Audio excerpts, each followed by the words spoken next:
You are listening to a free version of the Majority Report with Sam Steeder. To support the show and get another 15 minutes of daily program, go to majority.fm, please. The Majority Report with Sam Steeder, where every day's Casual Friday. That means Monday is Casual Monday, Tuesday, Casual Tuesday, Wednesday, Casual Hump Day, Thursday, Casual Thurs, that's what we call it, and Friday, Casual Shabbat. The Majority Report with Sam Steeder.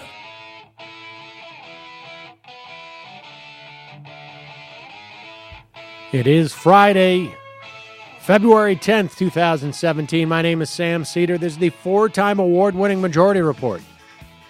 We are broadcasting live steps from the industrially ravaged Gowanus Canal in the heartland of America, downtown Brooklyn, USA. It's Casual Friday, folks. I'm wearing my soft collared shirt and my Zumbas. Also, it's the day that we welcome Cliff Schecter to the program to review the, well, generally, back in the day, it used to be the week. Now it's the last 12 hours. Also on the program, with a suggestion on how we can escape for just even 90 to 180 minutes, Matthew Film Guy, with a film recommendation. And probably some eBay tchotchke recommendations as well. Also, probably not that escapist, knowing him. That son of a bitch. Lars von Trier last week. Exactly. Well, that actually is arguably a better vision of life. Republican town halls explode with indivisible protesters. Ninth Circuit hands Trump a big loss. Michael Flynn lied about his Russian contacts. What? Dad. Polls for Republicans. I should say polls say for Republicans, Bowling Green massacre justifies it all. It's a big one. Mm-hmm. Dems in Congress seek a DOJ Russian records. And Trump doesn't know what START is, but he knows it's bad.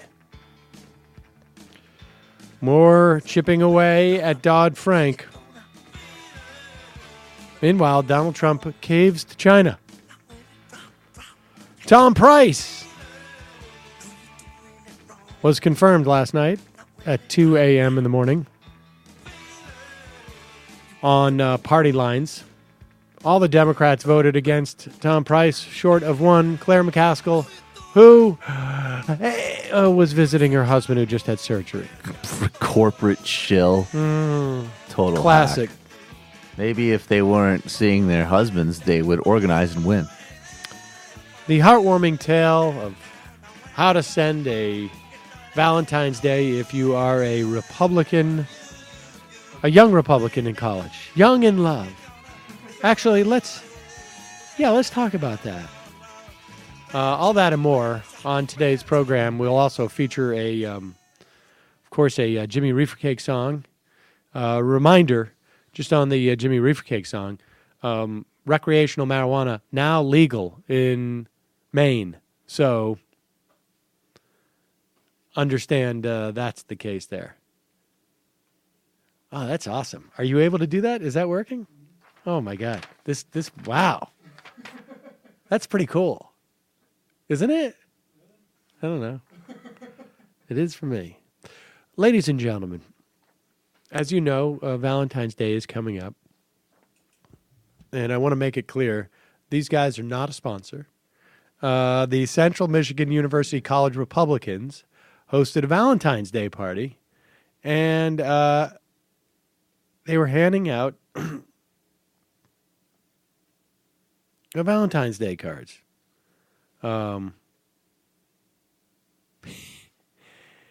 And here it is.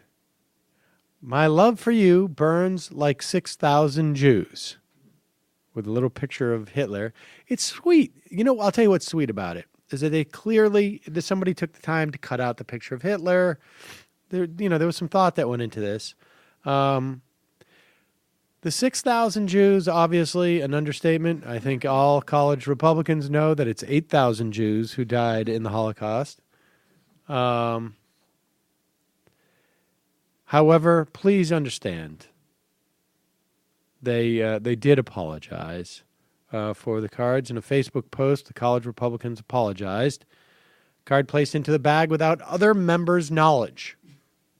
I don't know who the other is. I mean, in other words, if I was to say everybody in this office, we found a card, and I would say the others weren't aware of it. Right? So somebody obviously, this is the way their apology basically went down. Like, only one or two of us thought this was appropriate. And I think I look forward to seeing them on Reuben. At tonight's college Republican meeting, we had a Valentine's Day party in which each member decorated a bag and other members placed Valentines inside of other bags. Unfortunately, a very inappropriate card was placed into a bag without the other members' knowledge. Bag was then given away to students sitting in Anspach Hall, once again without members' knowledge of its contents. College Republicans, as an organization, did not distribute this Valentine. It was just our members, in other words. We in no way condone this type of rhetoric or anti-Semitism. We apologize for any offense and want students to know that we don't tolerate this sort of behavior. Wait, what was that? And it's kind of funny. To be fair, too, the university president, George Ross, said, while the student's offensive language is protected by the First Amendment, it's true, Valentine's Day card is unacceptable and not consistent with our values and standards. Now, I don't know if Central Michigan University College, that must be a state college, I think, in which case First Amendment issues would become far more into play. Obviously, at a private institution, First Amendment is not in play. People understand that, right? That it's the government. The government has to impinge upon your rights to speech for the First Amendment to be in play. But he also had this to say: we caution against concluding that the action is representative of the entire student organization or its members.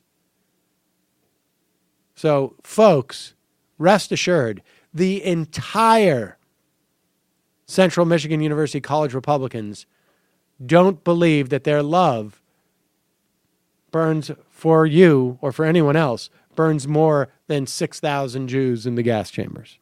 So I would tweak it a little bit. It's kind of funny, but there needs to be a little more subtlety. In an interview with the student paper, CMU's college Republican president, Mackenzie Flynn, yeah, denied knowledge of the card and pointed out the bags were intended for members only. Oh, well, right. While still not appropriate, I want to clear it up that they did not create it themselves. Look, this was supposed to be an inside joke. It's supposed to be an internal Holocaust joke. We don't have Jews here. So obviously it wouldn't be offensive to anybody else here if it just had been kept on the inside. And remember that name, Mackenzie Flynn. Very good chance this person's going to be a high-ranking official in the Department of Justice if this administration is still in office within 3 or 4 years. Right? This is somebody has just tacked this story up on their bulletin board in Washington, D.C. Steve says that Mackenzie Flynn is a real comer. He's good. And He's good. And then he said that there needs to be a cleansing. Like, I don't know, Ivanka does juicing. I guess maybe that's what he means. I don't know. Look, we like to have, it's like Lincoln, right? We have Jared Kushner, and then we fill the rest of the place with people who want to burn the Jews. So it's called a team of rivals. Of rivals. Folks, as you may or may not have known, I think I forgot to tweet it out. I've been better about tweeting out when I'm doing my weekly hit on MSNBC, which I usually do one a week. which is perfect for me because then I don't have to shave more than once. And I do appreciate the people who tweet out to Harry's. Like some people, when I go on MSNBC, they just call it my Harry's night. Because that means I've had to shave. And then usually, I mean, unless there's some type of special event, I shave once a week. Maybe I shave twice a week just so that it's, not too out of control. That one time I'm going to. But we need to sassy Trump you talking about shaving sometime. Oh, that would only help. once a week. Yeah. Oh, you know what? If we have him on, I don't really like we got to get it. Sarah Flynn on and see if he'll do like a guest. That would be great if sassy. he could win for all of us. Would be amazing. Look, you know this. For decades, one big razor company, we're not going to say which, but I think we all know who we're talking about. we know who we're talking about. One of the worst eras of the Patriots was owned by Victor Kayam, and that was the whole Susan Olsen thing. Let's not talk about that. Has relentlessly increased prices and reaped immense profits at the expense of their customers. So Jeff and Andy, two ordinary guys, fed up with getting ripped off, started Harry's to fix shaving. Harry's knew there was only one way to ensure quality, so they bought their own factory. They sell directly to you over the internet. So just $2 a blade compared to $4 or more you'll pay at the drugstore. Harry's razors include everything you need for a close, comfortable shave. Weighted, ergonomic handle. The handle's so much nicer.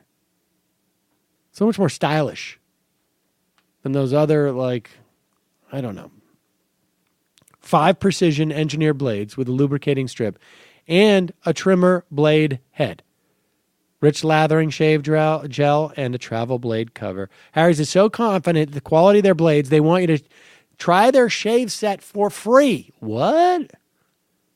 You heard that right. Just cover the shipping when you sign up. Plus, as a special offer for fans of the show, you go to harrys.com right now. Enter the code MajorityReport. Majority Report, one word, at checkout to get a post-shave balm. Get a bomb. Yeah. That's harrys.com, code Majority Report. Ooh. Post-shave That sounds balm. wonderful. All right, we're going to take a quick break. We have been doing Gorka All morning. all morning, and we do have audio of him on a PRI show, and it was great. Next thing you know, we won't be able to have real characters in video games anymore, which is exactly what Hezbollah wants. Why won't you let those college students celebrate Valentine's Day? So, Snowflake, SJWY, I can't take a little Holocaust joke. Oh, the snowflakes are going to melt inside the ovens, are they? Ooh. New special So at sorry Prager about University, that. who is a Jew, explaining the power of free speech, but I suppose you don't care about the free exchange of ideas. Dave Rubin is like your Jimmy Dore. He's the worst. All right, we got to take a break. I think we just sitting here taking pot shots at other guys. All right, we got to take a quick break. When we come back, Cliff Schecter.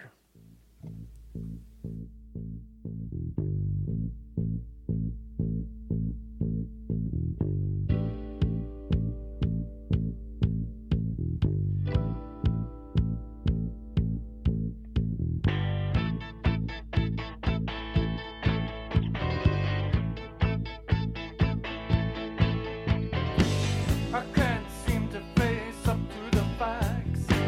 I'm tense and nervous and I can't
We are back. Sam Cedar on the Majority Report. Folks, it's Casual Friday. I've got a little bit of a cold, but yet there's a slight hint of optimism in my voice, isn't there? Well, that's because I get to play this song. Cliff Schecter, Libertas LLC. New media, public relations, and strategy. You want any of these services, you know who you gotta see. Cliff Schecter, Libertas LLC.com. Yes, ladies and gentlemen, Cliff Schecter, Libertas LLC. Hello, Cliff. How are you doing? Is it week 3 now? Yes, right? Week 3. It's not week like 33. It feels kind of like that. It certainly feels like that. But here we are. We're at the we're well into it now. Yeah, we're buried in it, I would say. It's nonstop. You know, it's like you're like on the losing end of a boxing match, just constantly getting pummeled. Yeah. Because every time you look up and realize one ridiculous thing they've done, within the hour there's another one. Yeah, I think I was saying. I mean, I don't even know if I mentioned this on air, but Hayes tweeted last night. The last 36 hours have been insane, and he tweeted that at 10 o'clock, and after that, the story about Michael Flynn came out, which we should talk about. They confirmed Price after that. There was the story about Nadler came out, and the Gorsuch reversal. So we literally may only have time to talk about what came out after 10 o'clock last night. Yeah, I mean, that's essentially how crazy everything is. It's insane. And right now, in the Eastern District of Virginia, there's another court hearing on one aspect of the ban, of the immigration ban. Apparently, many courts have to reject this thing before there's.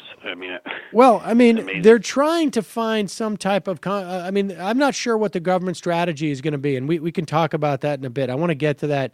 You know, there's a lot of other places people can hear about that. So, I will definitely talk about it. But I want to talk about some of these other ones.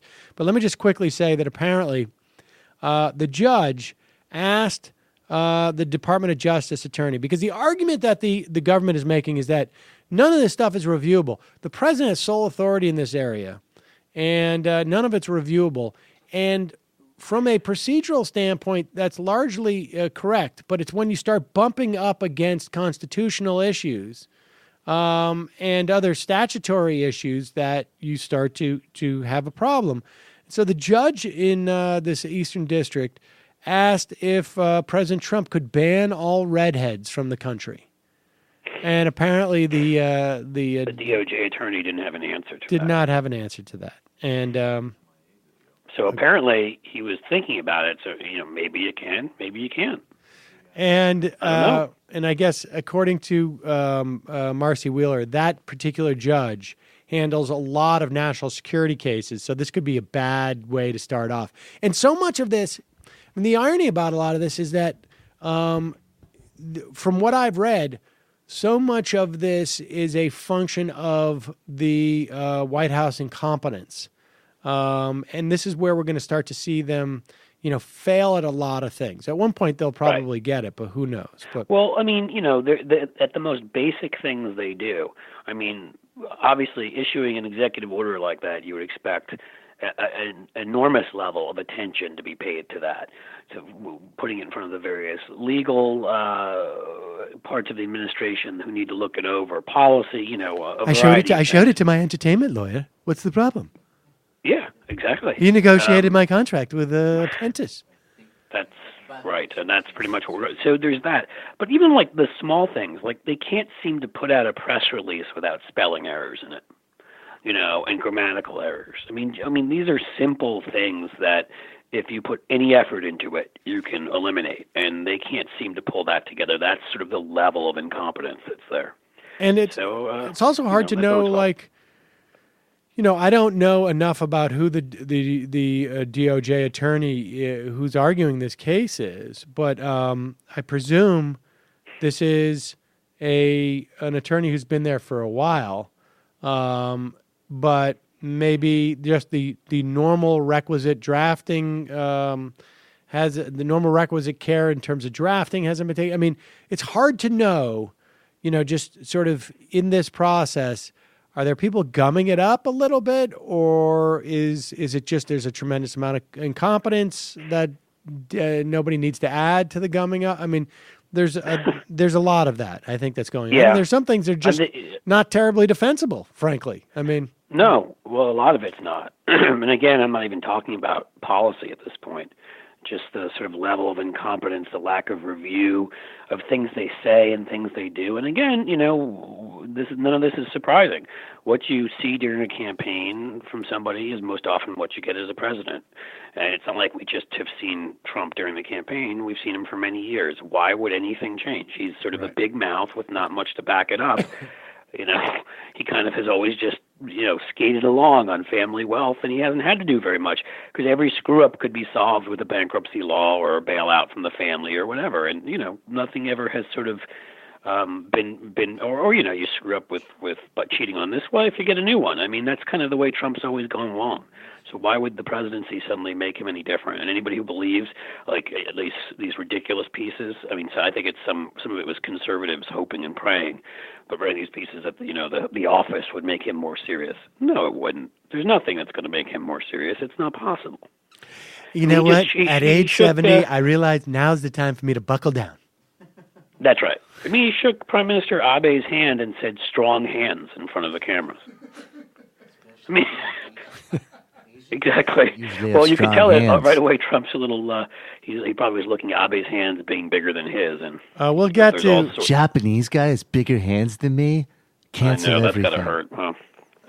All right. Well, we're going to get to, I mean, and folks, there's always, when we're talking about this administration, there's always going to be sort of two different planes in which we talk about sort of operations and operations, of course, encompasses all the corruption stories, all the possible Manchurian candidate style stories, all the incompetence stories, and then the policy stories.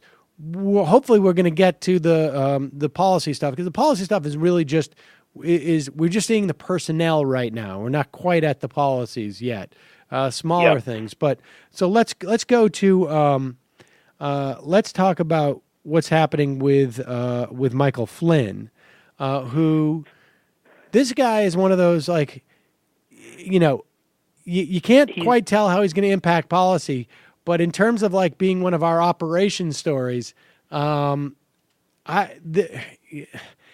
he's literally one of the worst. And again, there's a competition there, right? I mean, you're up against DeVos and you're up against people who have absolutely no experience of what they're doing, Haley and Tillerson and then Price, who I'm sure we'll get to, who just, likes to put his money into stocks and then pass laws to make those stocks go up. I mean, who are we kidding? I'd like to do that too. Well, it's a smart investment strategy if you think about it. But I mean, Flynn was fired from DNI, and Colin Powell, when those emails came out, had basically called him a moron, among other things. A whole bunch of other officials. I mean, it's been known that this guy was sort of the black sheep who was kicked out and pushed away from intelligence for having a lot, for all the things that we say about Donald Trump, which is why they were a perfect marriage. Lack of temperament, lack of competence, and then he has this weird crush on Russia, which, for a national security guy is even more strange. He went to a thing in 2015, I think it was, that RT invited him to, the Russian propaganda arm, and, he wouldn't, it's not even that he went to it, he wouldn't tell anybody what he was paid to be there. He just won't disclose facts about what his relationship is. So we knew that he had a conversation with the Russian ambassador, which was inappropriate in general, previous to the inauguration of Donald Trump and the administration coming in. Already that was incredibly inappropriate and something that I'm not sure anybody has ever done before. But he lied, we now know, because the Washington Post talked to 9 different intelligence officials from various agencies and found that all of them agreed and said that when he claimed he had not discussed the sanctions that President Obama imposed on them in December based upon their messing with our election, that he claimed he had not had those discussions, and he sent out Mike Pence, who defended him and said, no, he told me he didn't. Well, turns out he did. And I'm not sure what's worse about the whole thing. Again, it leads you to question everything about this guy. Is it the borderline treasonous behavior of having a conversation with somebody that literally just hacked into your election, that whether you're a Republican or a Democrat, if you actually give a damn about this country, you should probably care about, and did all sorts of things to undermine democracy in this country? Is the fact that he was reassuring these guys and saying, don't worry, there'll be no repercussions for that? Is that the worst part? Is the worst part that he lied about it, and he sent out the vice president to lie about it, and we don't know what Mike Pence knows? So now the question has Mike Pence been pulled into this whole thing? Because was he lying to us? Or is the worst part that this guy was the head of the DNI and somehow thought he could have a conversation with a Russian ambassador that we would not be monitoring? That he's such a dumbass, and I don't know what other phrase to use because I've never worked in intelligence, and I know this. That he'd be able to get away with having this conversation, denying it, and that the transcripts would never come out because, oh yes, we're going to let a Russian ambassador have a conversation with Michael Flynn, and there's definitely no way that we're going to listen in on that.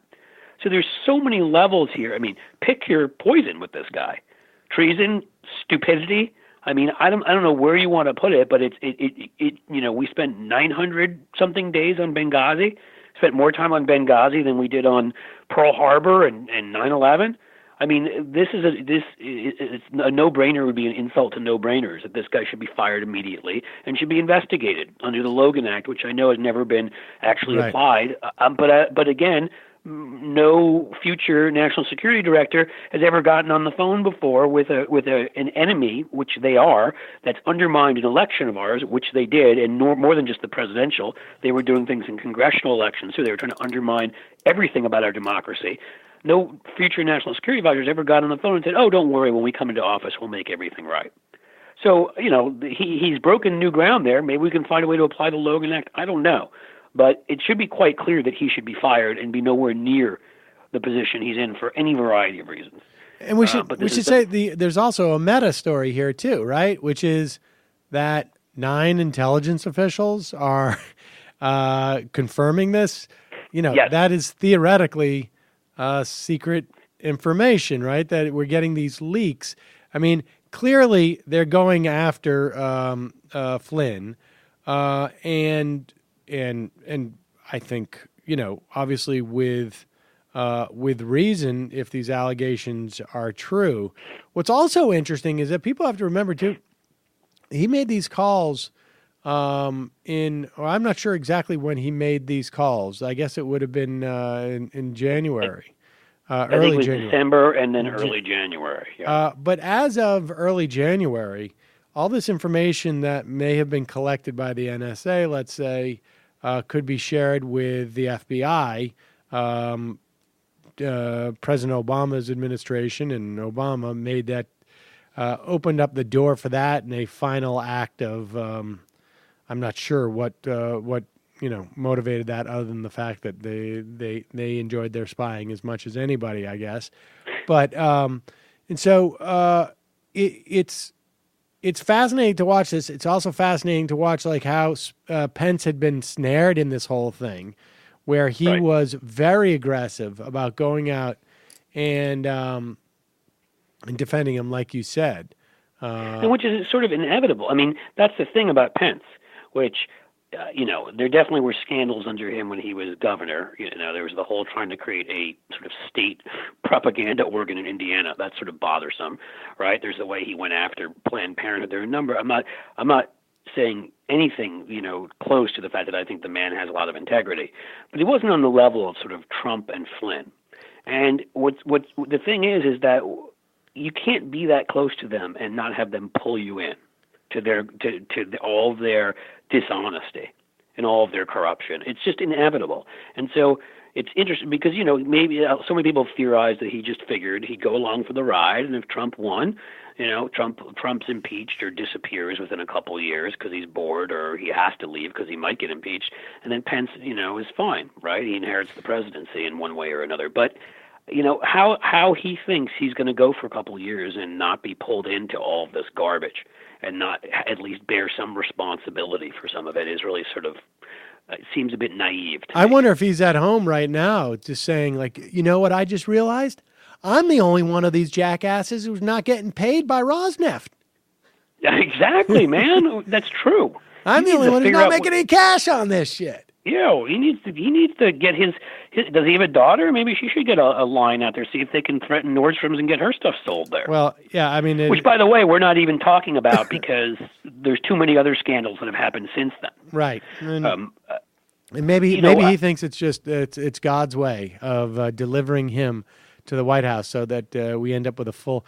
Wouldn't it be funny, folks, if we thought we were getting an autocratic leader and we got a theocratic one?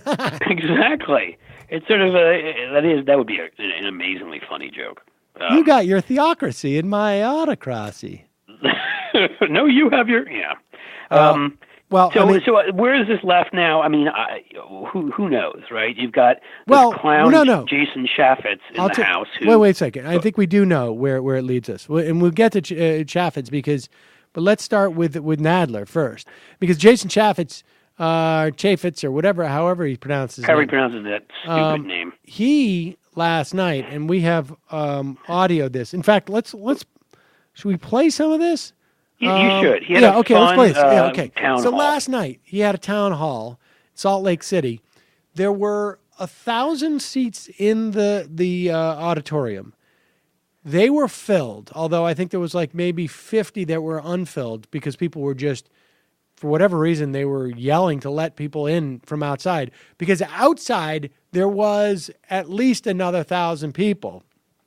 And he was being asked, and look, there's a couple of things I want to make a point about this, and then we'll talk about it in terms of what the implications could be. One is this is what we call like a partisan index R25 seat. There's never going to be a non-Republican who takes this seat, I think. Nevertheless, there's value in this because Jason Chaffetz sits on an oversight committee that could realize, hey, it's in my best interest to start to examine the Trump administration.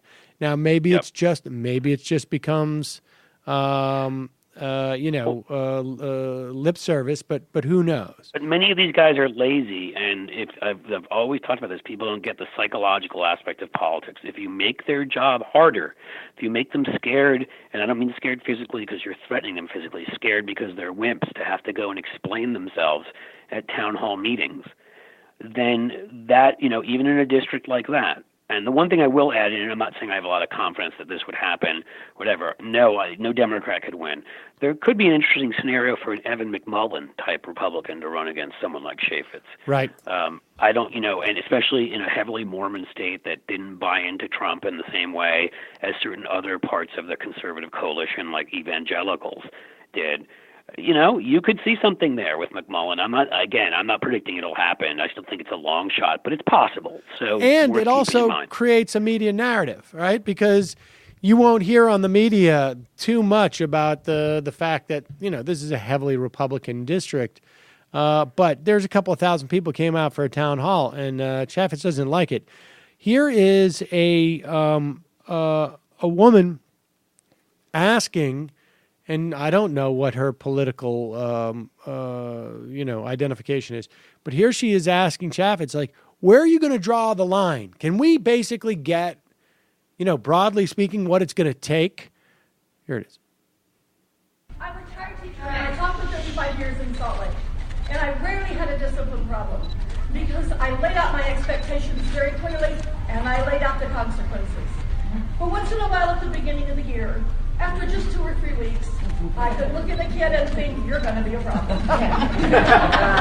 It's been 2 or 3 weeks.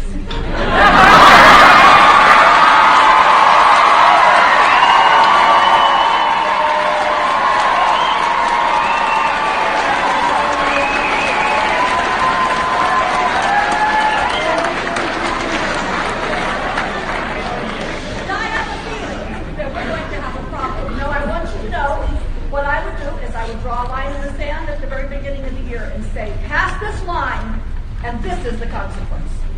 For the President of the United States, the consequence is impeachment. The power for impeachment lies in the House. Thank God it's Republican. Without avoidance or equivocation, what is your line in the sand?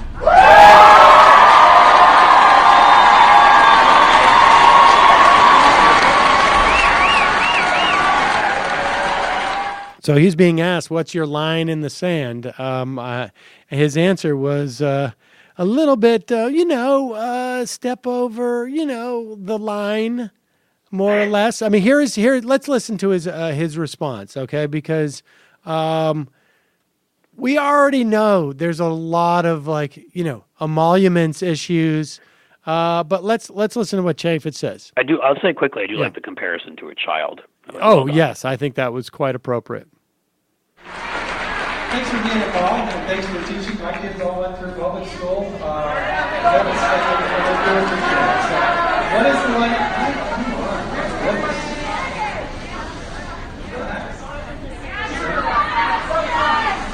Wow.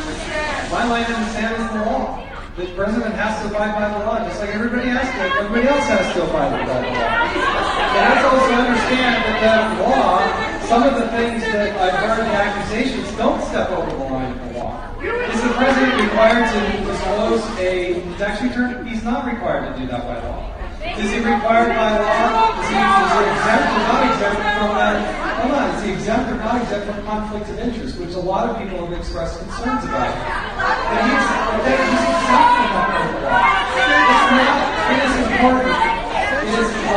Impeachment is not high crimes and misdemeanors. It is also making sure that he abides by the law. And I cannot, it's not a Jason Chaffetz line. It's not a Mick Mulvaney. It's not, pick your person. It's the law. It's the law of the land. And it has to rise to the level of high crimes and misdemeanors in order to get to that point. Well, there it is. He's trying to explain that it's the law. And he says some of the accusations are not that he's broken the law. Well, I mean, we're 3 weeks in, and if you have some accusations that the laws have been broken, you should be busy right now. Right, yeah. There's others, like kind of the fact that he's a complete and serious dick. Sure, that's out there, and tweeting and this and that and the other thing, but there's at least a good half dozen accusations that he's broken the law, and others that obviously are quite clear, like the botched raid on Yemen that was everybody said don't do, and President Obama chose not to do, and then he chose to do it without really reading up on it, and then during the whole thing chose to be in bed tweeting instead of in the Situation Room. These are the kinds of things that if you spend 900 days on Benghazi, you might want to look into. Just, right. Maybe. Right. Well, and then here's the other thing that's happening, and you drew my attention to this in the House. Gerald Nadler is filing a resolution of inquiry. What does that mean? What they're doing basically is they're demanding that the DOJ, now staffed with known civil rights supporter Jeff Sessions, provide all information to them on investigations into it's on both conflicts of interest when it comes to business and on Russia, because it can lead potentially to impeachment. And so it is often the first step in impeachment. So basically what they're doing is they're saying, give us all the documents on these two issues, because, there's a lot of things with Trump, but those are probably the two biggest ones.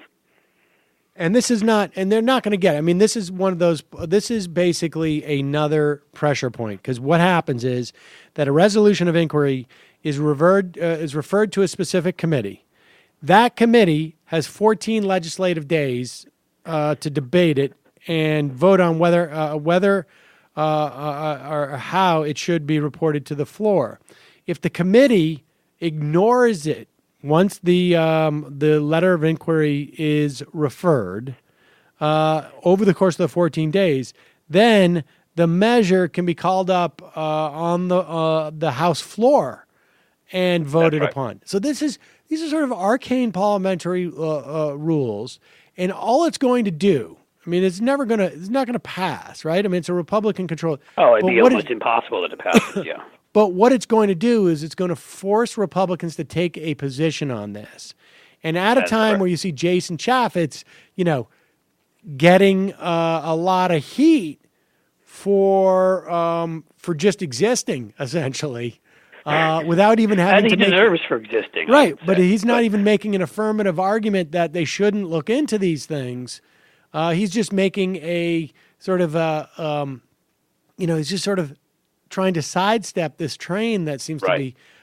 This is going to put more pressure. And if people think this kind of stuff doesn't work, he recently felt compelled to sign a letter with Elijah Cummings calling for an investigation, or at least I'm trying to think it was an inquiry, I don't remember the word used, into Kellyanne Conway doing her cheerleader routine for Ivanka's products on TV, which is illegal. Right. And we should say that she, according to the White House, she's been consulted on this.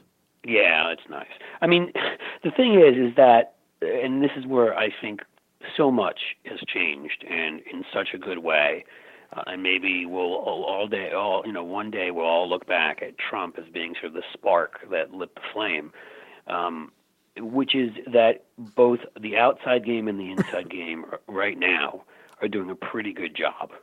The outside game, I mean, in terms of what the Women's March and other marches and protests at these town halls, everybody deserves an incredible amount of credit for not just sort of saying, all right, we're stuck with this. People are not accepting that, and they're out there, and they're making these points. So that is fantastic. But, I will even give the Democrats who in the past, again, I've expressed so many times that it gets so frustrating when you feel like you're fighting with an arm or two arms tied behind your back against Republicans because they're willing to do so much. And I'm not talking about some of the sleaziest illegal things. I'm talking about even sort of just being a big pain in the ass, which is what McConnell was for 8 years, among others. And they finally seem to be getting it. That A, you make their lives more difficult. They don't like their lives being difficult. Again, they're lazy. B, you get headlines from it, and negative headlines about Donald Trump again and again and again. Yes, there will be that 25 to 35% that live in Rush Limbaugh Fox world that you can't convince that the sky's blue if it is. But there's a much bigger proportion of us, and they happen to be a majority in most states, that can send Trump packing. And can also put enough pressure on the 43 Republican or the 43 House districts where where Donald Trump got less than 50% of the vote. Well, if the bottom starts falling out, they're not as protected as the sort of other 180 or so that are gerrymandered so well that nothing could affect them. There are a good 40 to 50 Republicans who could find themselves in serious danger if his numbers go low enough. So this is all incredibly important. So it's like you finally, when you see Nadler doing this, which is going to force the Republicans to defend this publicly, take this vote, suffer through that, or deal with the headlines and the rest. When you see them slowing down all of the votes on various members of various cabinet positions, this whole group of 90% of whom are completely unqualified for their jobs for various reasons. That's incredibly important too, because while they've been doing all that, guess what they haven't been doing? Passing crappy legislation. And they've had to defend things, like Tillerson's ties to Russia, like Betsy DeVos's not even understanding education, like Price and his stock habit.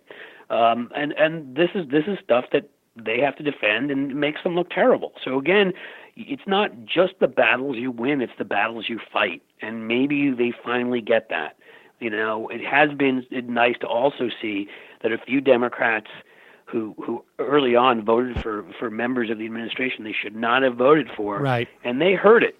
Right. You know what I mean? Even staunch allies heard it. Elizabeth Warren heard it about voting for Ben Carson. Guess what? Maybe that helped inspire her to get up and do what she did.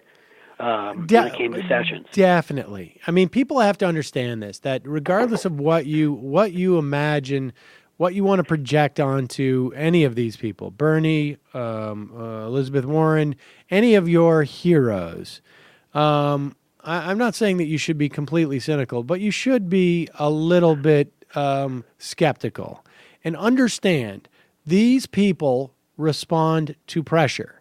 And yes, I know that if there is ever a legislative question that pits moneyed interest against non-moneyed interests far more often than not. Far more often than not, the moneyed interest is going to win. But in these types of sort of super partisan situations where there isn't necessarily big moneyed interests that have lined up behind a Tom Price or a Ben Carson, at least on the left even, like, right? I mean, just across the spectrum. Now, we're just in a slightly different, not necessarily era, but in just a slightly different plane where we're talking about these things. There is no doubt in my mind that those people who voted for those first couple of nominees, if it had been 3 weeks later, they would have voted against them. They would have voted against Ben Carson because... And even think about the Republicans in the House. Think about what they wanted to do with gutting the Ethics Committee. And there was such an uproar, they backed off. Think about what they were going to do with putting a bunch of the national parkland on the block to be sold. And that you can bet there were moneyed interests behind that. There's some guys out there who want to explore for natural gas and they'll get back to it. I mean, of course, make no mistake. mistake. You have to keep fighting them. They're going to try and come back to it, and also look at the immigration ban. Right? I mean, the courts rejected the idea that President Trump's counsel lawyer could amend an executive order. You can't. Right. They call it an executive order. It is the president. If you really want to amend this, have the president sign another executive order. You can't just give it to a lawyer or to somebody in some office somewhere who says, like, hey, he actually means this. Yeah, disregard that part. He means this. And here's the other thing about that. You brought up very importantly, you don't think that you can't influence even Elizabeth Warren or Bernie Sanders, whoever. Don't think that judges don't read newspapers and watch TV too. I'm just saying, if anybody who wants to believe, I mean, look, and I think I'm trying to remember if it was the gay rights case that established marriage. But Anthony Kennedy admitted, even in writing that, I believe it was that one, that looking at national and comparing to international standards of behavior as a way. I mean, don't ever think that in some of these cases they're not looking at some of that stuff. Of course. I mean, that's, judges are human beings, and if they get a sense that they're going to be the most lonely person in the country because they decide against a specific thing, that weighs on their decision-making process, whether they're conscious of it or not. All right, let's go. We don't have too much more time, so I want to go from that to Price and Gorsuch. Obviously, Sessions was confirmed, and only your buddy Joe Manchin voted for Sessions, gave him a thumbs up. I mean, clearly Sessions is the worst. I mean, in terms of the sensitivity of that position. The sensitivity, and again, I've said this in the past, and I'm not claiming to be an expert on this, but just from common sense and looking at various positions, it seems to me the most dangerous positions to have somebody terrible in are the Secretary of State and the Attorney General, because they have some level of independence. The Attorney General is supposed to be independent by nature, and the Secretary of State's flying around the world without the president there some of the time, which means, when the cat's away. I mean, one could argue defense, too, because you have an argument in that room for war or peace. But I'm just saying, those are important positions. And so the Sessions thing, I'm not going to lie. I mean, that's a huge blow, and people are going to have to, and not that I didn't know what would happen, but people are going to have to monitor that situation because I don't trust that guy as far as I could kick him, and I'd like to kick him pretty far. Yeah, no, I mean, he is about as bad of a pick as one could imagine for the Attorney General, and particularly in this post Voting Rights Act gutting era, because when the Voting Rights Act gutting was before that took place, the pre-clearance was automatic. Things would have to go to the Department of Justice, and you could sue the Department of Justice if they were too lenient in providing pre-clearance for these things, and you still had a structure in place to deal with this stuff if you ever got this guy out of office. I mean, Sessions is very bad in terms of immigration, very bad in terms of voting rights, And I imagine he's going to be very bad in a whole host of other areas. And when you have those two areas that are so ideologically important to you as the Attorney General, many of the people that you're supposedly also supposed to be going after and doing enforcement actions and police actions are major corporations that have the ability to sort of fund and support things that you're doing. So it's very, very problematic. But Tom Price was confirmed last night at 2 a.m. He was confirmed exclusively by Republicans. Everyone in the Democratic caucus voted against him, short of McCaskill, who was visiting her husband, who was in the hospital after surgery. And this is going to be one of those places where the rubber meets the road, because Tom Price has been brought in theoretically to cut Obamacare and, frankly, probably to cut Medicare. And Medicaid, yeah. And Medicaid. And the question is that going to happen? I mean, Tom Price is Paul Ryan's guy. And this is where we're going to start to see like major policy. We're going to be playing on a field of major policy issues. And just for fun, not that I think this will change at all, although predicting anything is tough. You know, he belongs to some cultish group of people that don't think that we should be giving our kids their shots. So just know that. Oh, he's also vaguely associated with them. Yeah, I mean, I mean, who knows? But I think the thing that's going to get people's attention, I think, is going to be. No, that's the thing one of the things that should have stopped him from being there, among many things. You're right. I don't. That's not going to be a policy issue, but it's Medicare, Medicaid, and Obamacare are kind of the biggies. He'll also, of course, be a lead, I'm sure, in the assault on Planned Parenthood to try to disqualify Medicaid dollars for being used for those who need Planned Parenthood for non-abortion services. So, you know, he's going to play a role in all of that. And again, he is as terrible an individual as one could dream up for that position, just in the same way. I don't think that position has the independence of the AG, so I don't view it as quite as bad, but he's every bit as bad of a person, quite clearly. And we should also say, like, we've said nothing about the fact that, you know, for all intents and purposes, this guy's pretty corrupt. I mean, the idea that we're supposed to believe his financial advisor just bought stocks just willy-nilly, and then he just happened to pass legislation or promote legislation that would specifically through help. Osmosis. I can't believe you don't trust it, Sam, that somehow his financial advisor knew, you know, like he could predict the future. You know, he could see a week in advance that Price was going to support positions and push legislation that would help that very company that he had bought stock in. It was really sort of an amazing thing. I want to know who that financial advisor is, because this person's a genius.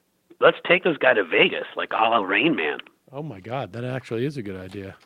Okay. Cliffy, as always, a pleasure, bud. And don't forget to go and support Cliff's podcast. When are you going to launch this baby? You're going to wait until you get the full... we may go beforehand. I had a couple big work projects, and I've been clearing them out of the way so I can devote the time that should be devoted to launching this. So, yeah, I think we'll start ahead of time. But folks, you know, go to GoFundMe, Cliff Schecter, you plug my name in there, you'll find it. And after last week's show, we went up a couple $1,000. We're at about $11,500 now. So you know, this show is rocking it, quite frankly. Good. All right. Well, we'll put a link, obviously, and people can just, if you Google GoFundMe, Cliff Schecter, unprecedented podcast, it'll pop up. Cliff, thanks so much for the time today, buddy. I really appreciate it. My pleasure. Thanks as always for having me on. All right. Take care, man. And folks. Boop, boop. All right, folks, we're going to take a quick break. Bring in Matthew Film Guy. Just a warning in advance. Today we're not going to go 3 or 4 hours. I can't do it. I'm sick. I woke up in the middle of the night with a huge coughing attack. I feel like I'm constantly on the verge of coughing. Do I get sick a lot, Matt? Kelly said I get sick a lot. I don't really do it. I don't know. This time I thought maybe it might be evidence that you do get sick a lot, but I can't tell if that's just because Kelly's been saying you get sick a lot lately. I've been sick, maybe twice this year? This is the second time. But also, I think it's because you have kids, so you come in and say, "Oh, Saul's sick," or so people. I'm surrounded by sickness. So you're sort of associated with sickness. I have an aura of sickness. That I'll accept. I will accept that I have an aura of sickness. All right, we're going to take a quick break. When we come back, Matthew, film guy. Oh, we're going to play. We'll let the Matthew film guy hear the Jimmy Reefercake. So we'll play it when we get back. I'll be right back, folks.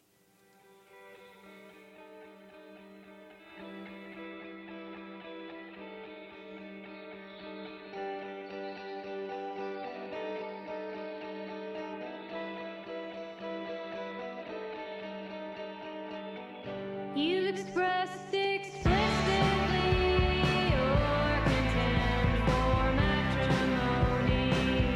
You still didn't want to pay and will not risk the alimony. We spent our days locked in a room, content inside a bubble. And in the nighttime we go out and scour the streets for trouble. Hey, hey, marry me,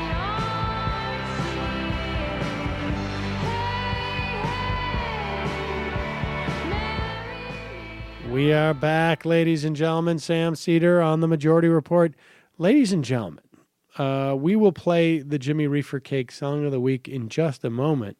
But let's play, I think this is our only theme song that is not penned and performed or performed by Jimmy Reefercake, because this one is the Matthew Film Guy theme song. Matthew the Film Guy is choosing your streams. Chaffetz on Netflix and other such themes. Maybe you'll watch one and learn a few things. Please recommend me a movie to stream. Matthew, please recommend me a movie to stream. Matthew, Film Guy.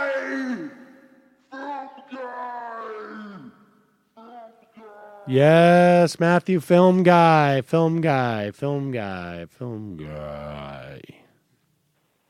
Hello, Sam.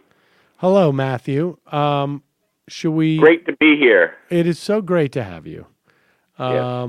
Should we first just listen to the Jimmy Reefercake song? What? Yes. Yeah, it's a rare treat for you. Here you go. Ow. This is called Herbs Are Better Than Words. I think it's herbs. Yeah. Herbs.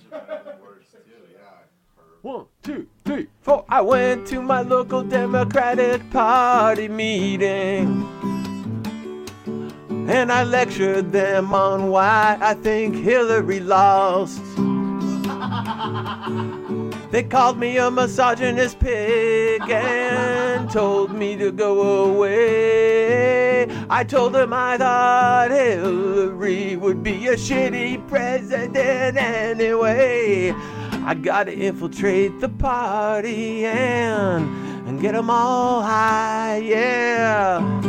And maybe herbs work better than words.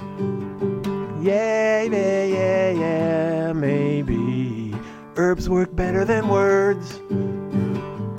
We'll find out. They called me a stoner and a Bernie bro. To their meetings I may never again go. Yet long ago I executed a similar plan to change the hearts and minds of man. Yes, I did. I remember way back in the day I successfully infiltrated the KKK. I got them all stoned every single day.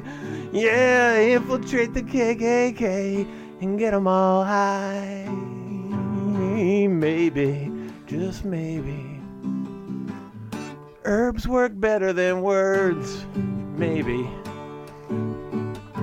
A deep cover A deep cover KKK operation, pretty scary, huh, man? I had to persevere to make it a success in the end. I managed to convert some of them into libertarians. Oh, yeah, maybe. Herbs work better than words. Oh, there you have it. There's Jimmy Reefercake.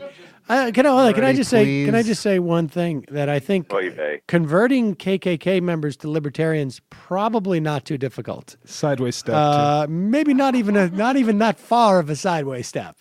I think that's sort of like, oh no, I reckon I'm not personally racist anymore, but I have a thought experiment which would re-legalize slavery. I think it's more like, well, yeah, no, I've always been a libertarian in my orientation in terms of economics. I just have not been fully sold on the non-aggression principle. But largely speaking, yes, I've always considered myself a libertarian. I mean, that's not really a conversion as much as that is just like a deeper exploration as to who these people are. And I would also say, just to overly critique the song, Matthew, and then I'll give you your opportunity. If you're going into a meeting to try and convince people, the first thing that you do, picking a fight and telling them that they're all wrong, probably not going to, I don't know. It's not what Cicero would advise in his rhetoric. That is not getting inside what the you circle. do is you go into the place and you're smoking a weed and you say that everyone is a stupid and the woman that they love is a bitch who would have been a terrible presidente. Cicero 2.0. There you go. Matthew. Pothead Cicero. So I know that wasn't a film, but it was. What's your critique? I love Jimmy Reefercake because it gives us all a chance to filter the day's news and issues through the views of like a 19-year-old who just smoked pot for the first time in his dorm room. Wow, Matthew. I don't think. I mean, I always wonder, like, what would I have thought about this news or event after I had smoked pot for the first time, which, granted, was a mind opener at the time. But and I get a little ditty with it too. He's three chords in the truth. Did you ever think about trying to infiltrate the KKK when you first smoked pot? But surely,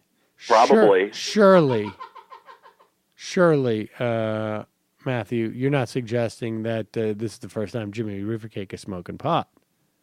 No, but it's like somehow he was so blown away by it at that time, whether it's 10 or 20 years ago, that he just decided, I'm done evolving. This is where I'm at. This is how I see the world, and it cannot get any better than this. Which, for some people that works. Well, I'll tell you something. I think there's very little chance of Jimmy Reefercake buying any of your tchotchkes on eBay now. He invited me on his show. I'm willing to go on and have this debate with him. I mean, look, it's kind of a hard thing for me to argue. I am a cannabis aficionado, but I don't filter every single thing that I ever thought possible through its lens. It's got its place, but it's it can be a regressive form of insight after a while, I think. You're more like Matthew Reefer Cupcake as opposed to the full-on cake, right? Actually, lately I've been Matthew Cannabis Oil Pen, which is an amazing innovation. That's come to this world. Good What is that? move. What is that? An oil pen? I've been starting to be shown these little cartridges that are obviously manufactured somewhere in a state where it's legal, and you buy like a USB charging little device. Oh, so vaping. You're vaping. Well, no, because it's not. You don't put the vegetable matter in it. Someone is somewhere in a factory making these little oil cartridges that screw on. So you buy the oil cartridge. Okay. Listen, we can talk about this off air. It's a totally different thing. God damn it. No, so I don't understand. So when you buy the dime bag of these things, doesn't it leak? Yeah, well, okay, Sam, I see where you're going wrong here. You actually, it doesn't come in a bag anymore. It's like, it's industrialized marijuana manufacturing. This is the world we live in now. This is what I'm trying to tell you. Like ink refills. So I guess it is. Technically it's not vapor. It's atomizing or whatever. You're so old, you can't even keep up with your hobbies. Sad. Exactly. Sam. Don't worry. It's. I'll turn you on to it. Okay. All right. Good. We will talk off air. Sure. Now, Matthew, what else have you been up to besides atomizing marijuana tincture? I mean, I've been doing just my normal thing as a marginal film world figure, self-investigating, self-care, enjoying the benefits of this capitalist society to the extent that I have any of them, enjoying the pleasures and the challenges of a committed, intimate relationship with Mary, raising a cute brown dog. I don't know, Sam. I'm doing my best to keep my head on straight. Wow. I'm teaching a lot these days, so I have that as an outlet, you know. So now, when you say you're teaching a lot, does that mean you've doubled up on the JCC film classes for elderly people? Yeah, well, I have the JCC film class, and I have the Sacred Heart University graduate film editing class. Wow, okay. All right. So, which is a great way for me to reconnect with, like, why I got involved into this whole world in the first place. Which really, was for Catholic religious reasons. Yeah, and girls. At Sacred Heart. No, that's not true. That's not true. But it's it's a struggle. I am doing a lot of like vegging out and watching movies, maybe related to the topic we were speaking on earlier.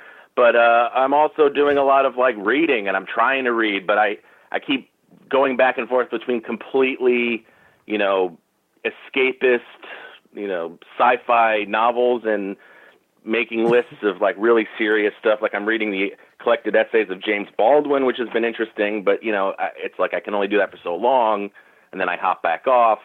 I don't know. I've been seeing good movies, and I've been seeing like the Resident Evil movies, so it's been a weird time for me. I mean, I'm still coping with this new kind of cultural paradigm that we seem to be in right now. But I think everybody is. I think everybody's trying to find some, at least. I feel like everybody's trying to find some equilibrium, and then and then from there, start to actually do something. That's right. Mary and I have been watching a lot of Seinfeld. That's been like an interesting balm on my soul. No, it's been good. You can't make jokes anymore. Well, Everyone's worried this is the about early Steve Seinfeld. Bannon. This is the early Seinfeld, where it was still sort of a lot less racially charged, I guess. Who's concerned about fascism encroaching on the country when you can't make a gay king joke at a college? Yes, Michael, I know. That's your bête noire with Seinfeld. I agree with that. He's out of line there. I agree. I agree. Swinging today. Someone's got some sharp but I'm just saying, today. because I'm trying to tell you, watching Seinfeld with Mary, and she's also watching a lot of Mary Tyler Moore show, but watching that, it's been great. It's really been like... I'm glad you brought that up, because the Mary Tyler Moore thing, because somehow I got thinking about this, and I wasn't even planning on talking to you about this, but I was thinking about this today. Is it totally impromptu? It's totally impromptu. Okay. I was somehow, I don't know how I got to thinking about it, but it was like 4 a.m. when I woke up with a coughing fit, and then I was thinking like Mary Tyler Moore died. Then I was thinking about this is a completely random thought, but the implications of our ability today, as opposed to when I was even Matt's age, I think. I think Matt's age we had VHSs. So, but prior to that, right, you didn't really have access in any meaningful way, and certainly not a convenient way, to the entire library, more or less, of film and television that has been created. Okay? Yeah. When today that we do. So let me ask you this. Has the purpose for being an artist, like somehow I started thinking about this and started thinking like, the value that I've always seen, I don't know how I got onto this, but the value of like people providing escapism, right? Like, if I'm an artist right now doing film or TV, I think I was getting annoyed by something about a filmmaker. I can't remember what it was, but there's a quality about filmmakers that I've found where sometimes they feel like what they're doing is the end all be all. And maybe I notice it just like when you're going down the street some days and you get annoyed because there's movie productions there and they're all acting like they're, they have this sense that they're on some type of mission, right? That they're fighting a war and you're all just civilians and hopefully you don't get hurt, but we've got to do this movie. It's the most important thing in the world.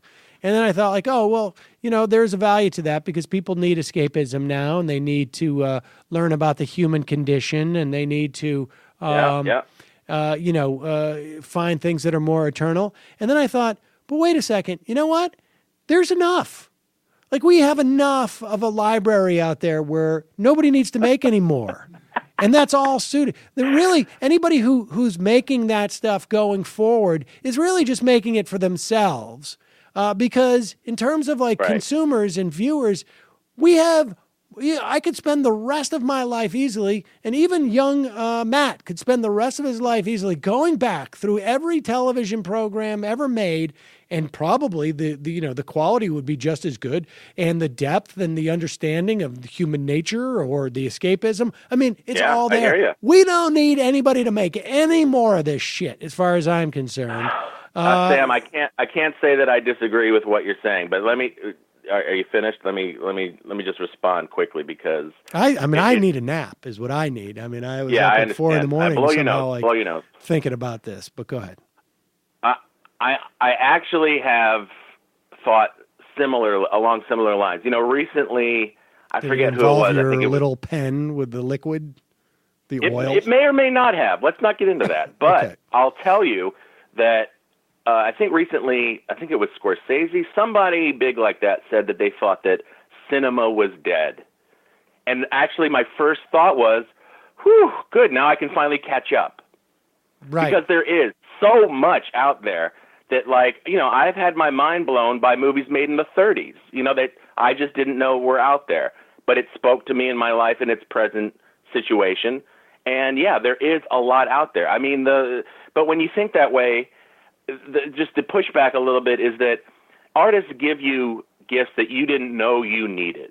So you and I can look at the entire canon of all the great works of art, including literature and everything else, and say, it's got to be it, right? That's got to be it. But you don't know until something new, or as you like to say, sui generis, comes out that you didn't expect. So if there's a thousand posers who just want to be rich and famous, but and it exists. Gets us one of those, huh? It already exists, buddy. You just haven't found it. You just got to keep going through Netflix. Maybe.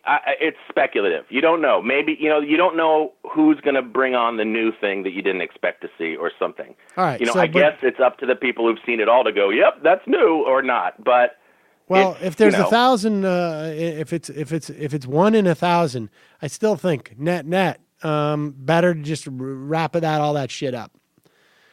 Maybe. You know what's I guess I was thinking though? in terms of what is the responsibility of artists in this era to really to politicize what they're doing.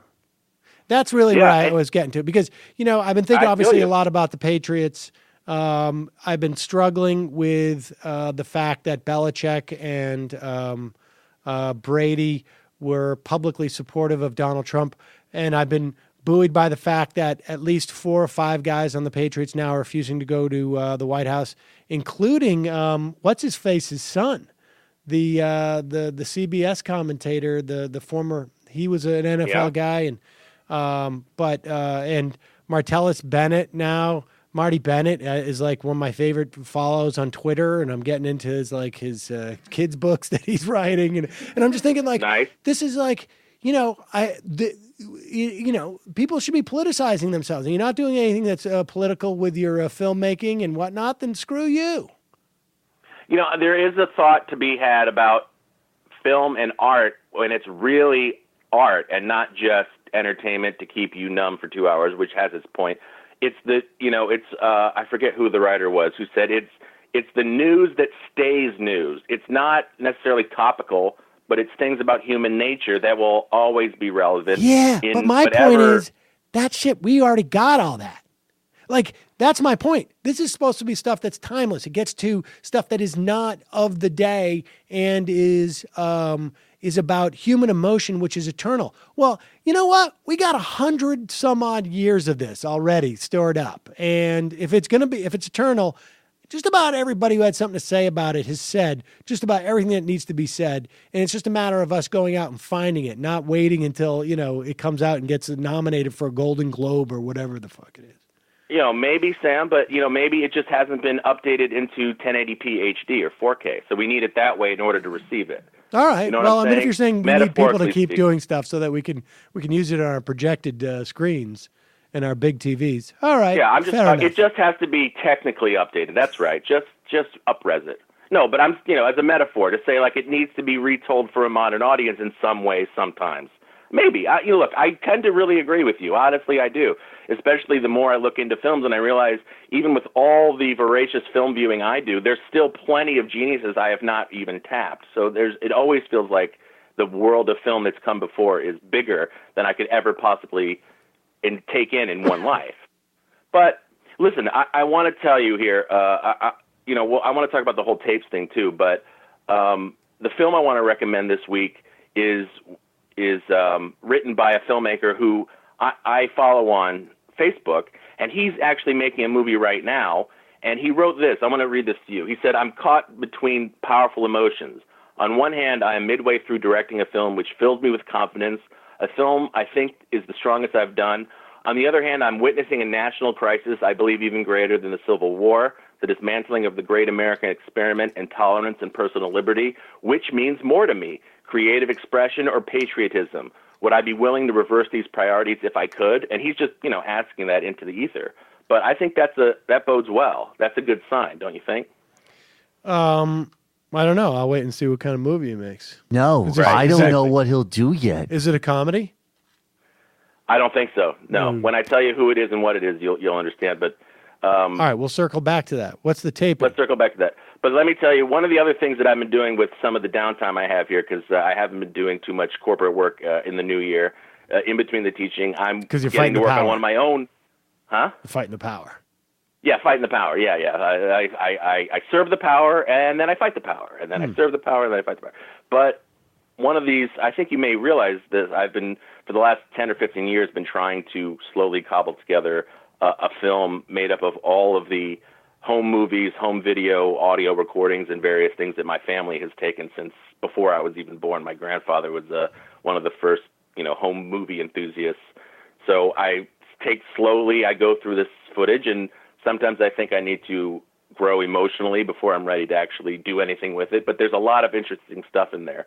And what did I come across while I was capturing some of the audio tapes that my grandmother took an audio travelogue of her trip to the Orient. It's like 25 tapes of her talking into her tape recorder. Wow. But meanwhile, I'm combing through all these tapes, and I come across a tape that says Schimmel on it. And I put it into my audio cassette recorder, and I hear you, I believe it's you and Conan O'Brien and some other Hollywood liberal elite know-nothings. Tom and Don.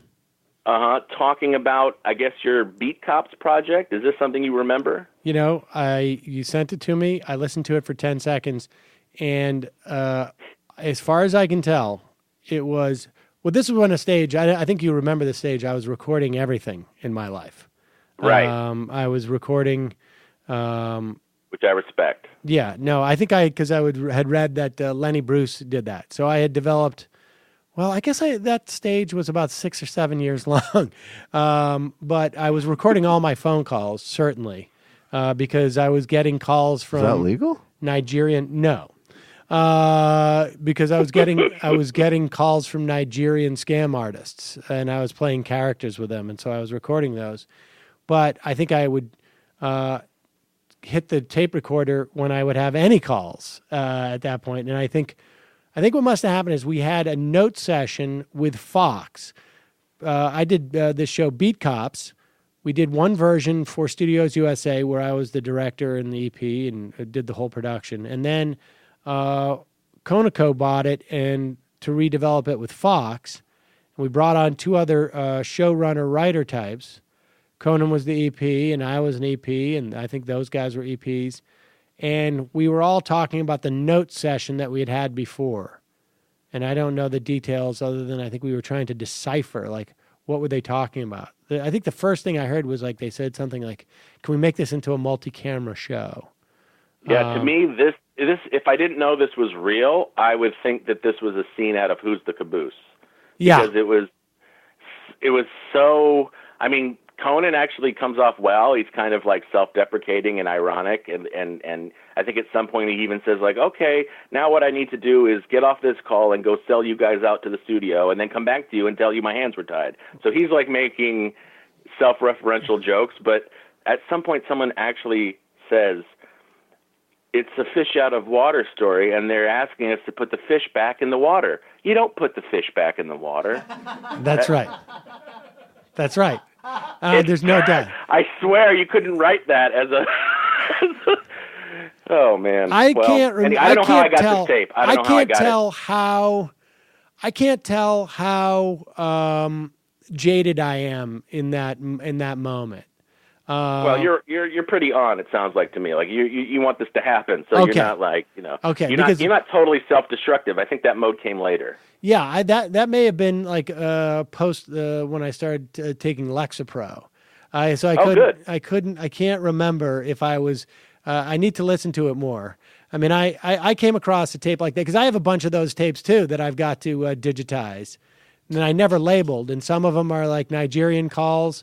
And there was one where I can't tell, like a girl, I couldn't tell if I had gone on a date with her, but I was clearly trying to avoid, going on another date with her. And I didn't seem to know her, but she seemed to know me.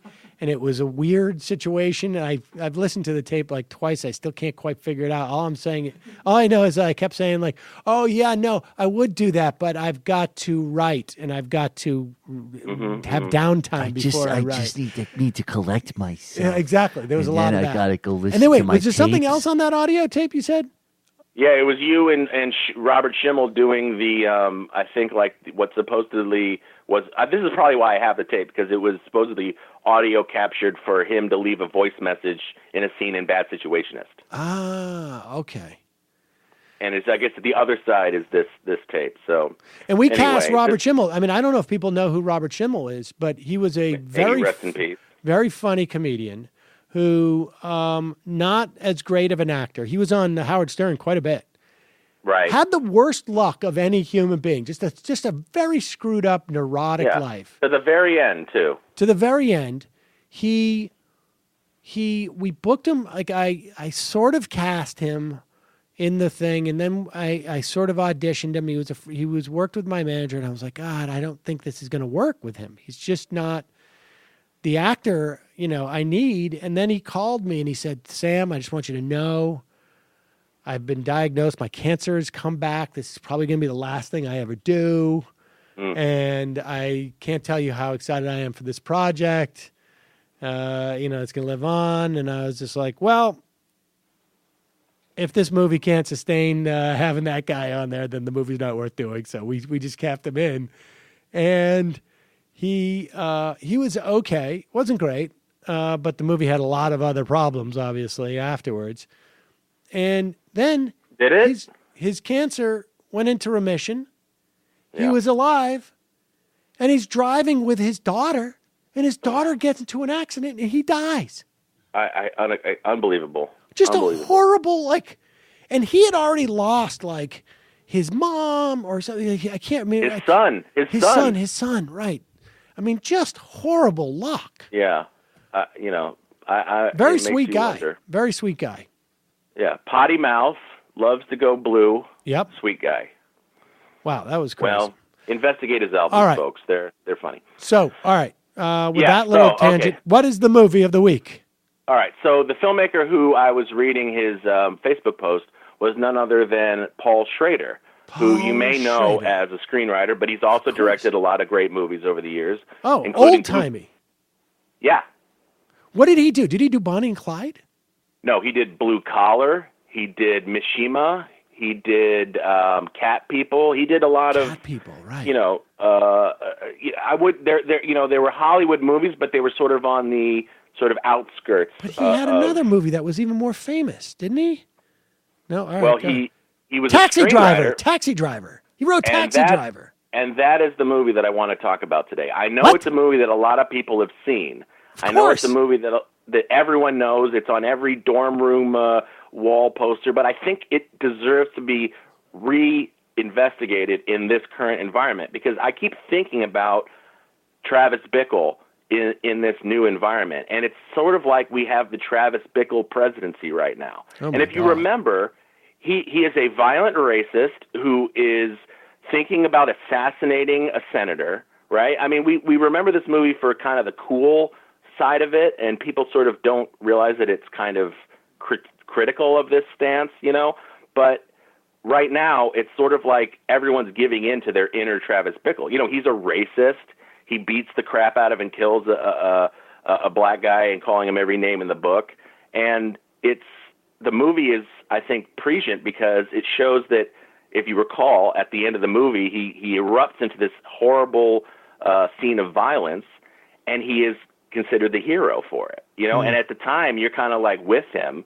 And at least for me, at that moment, what makes this movie so great is that you actually ask yourself, oh my God, I've been like on this guy's side. I've been identifying with this wacko and even cheering him on as he kind of gets revenge on these also pimps creepy sexual thing with underage women. Exactly. And he treats women like either Madonnas or whores, right? He takes his girlfriend played by from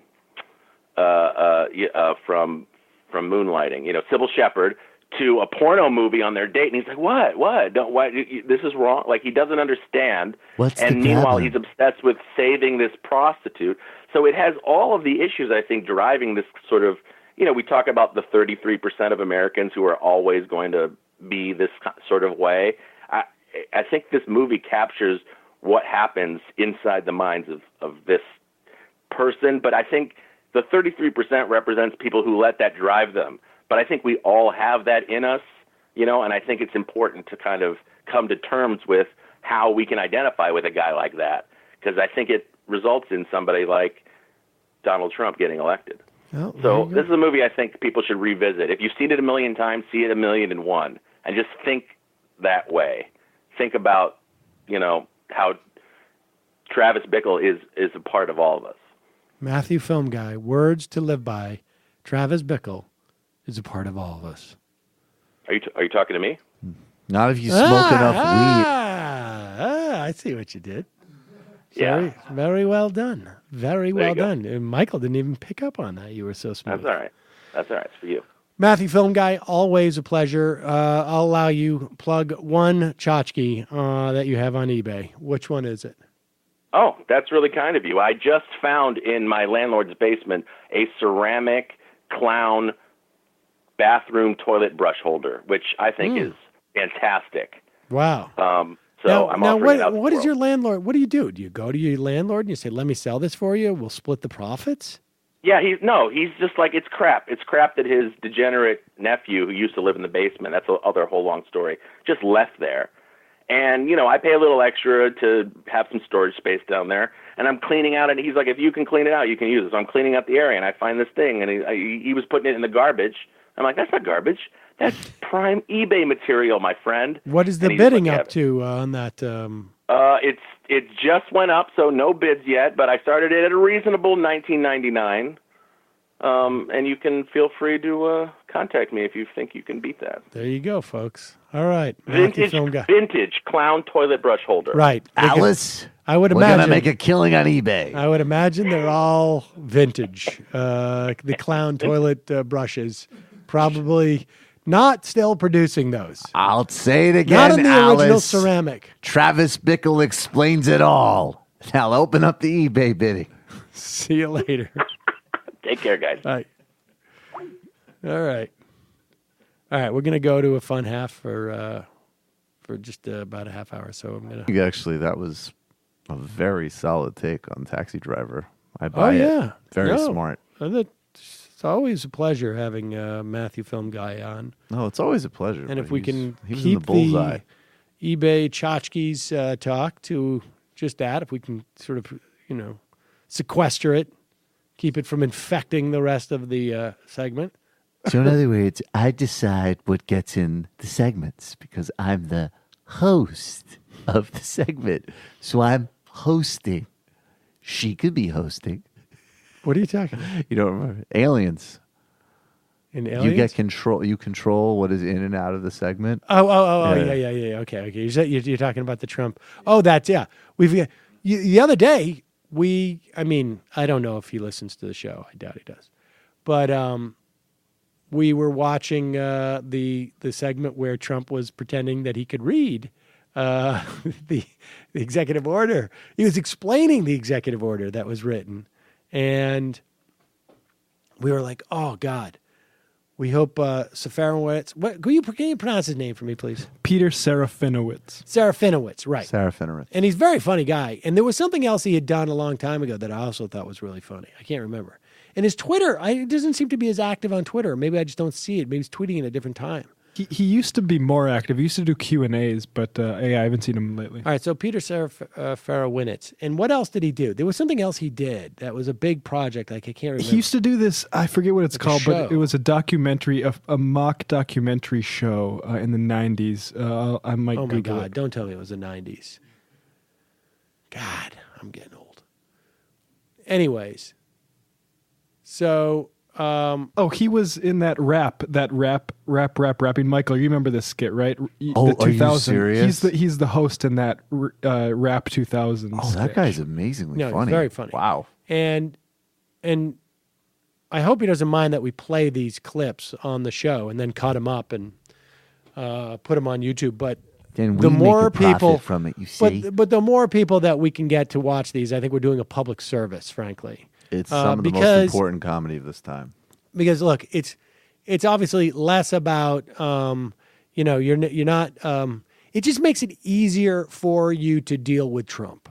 It's not one of those things necessarily that I think it's going to shake the undergirdings of Trump, but it makes it easier for me to deal with Trump. And I just introduced it to Mila, and she now, my 11-year-old daughter, I think is going to be able to make it through the next 3 or 4 years because of this.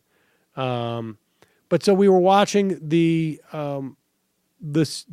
clip from Trump when he was reading the executive order to police officers and ostensibly explaining what it means, but all he was doing was repeating the words. So he would read it and he would then repeat the words as if it was by repeating the words, he's explaining it. And so, but he did end up doing Sassy Trump. So here is Sassy Trump. What is the title of this? Sassy Trump Aliens? So just listen. Here's what it says. This is what they're arguing. Whenever the president finds that the entry of any aliens, the entry of any aliens or of any class of aliens. So any aliens, any class of aliens into the United States. So the entry of people into the United States. Let's say, just to be precise, if aliens into the United States. So anytime, whenever the president finds the entry of any alien or any class of aliens into the United States would be detrimental to the interests of the United States, right?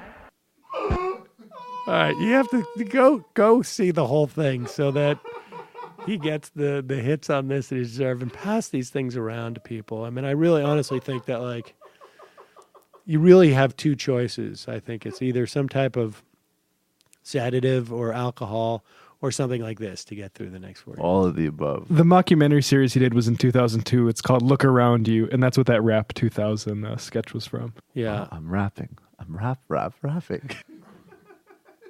Good, man. Very funny stuff. We're going to try and get him on. I'm going to try and get him on. We're going to get him on Friday. All right. Folks, just a reminder, it is your membership that make this show possible. I want to thank our members. I want to thank our chatters in our YouTube chat because they're in there during the live show, making it very, very dynamic and maybe uncomfortable for some people. I don't know. But I want to thank them, and I want to thank you listeners for listening on a regular basis too. It's we have a lot of people who are listening I think we have a lot of new listeners, and we have a lot of people who are listening more than they used to. And we appreciate it. Makes it, makes it feel like when we come in that we're doing something that is important for us to do. And so thank you very much. Again, if you want to become a member, support the program, join themajorityreport.com. You can also justcoffee.coop, fair trade coffee, tea, or chocolate. Use the coupon code Majority, get 10% off. Also, if you buy your crap, buy it through our Amazon link or our jet.com link at majorityreportkickback.com. And going to take a quick break, head into the fun half. 646-257-3920 is the number.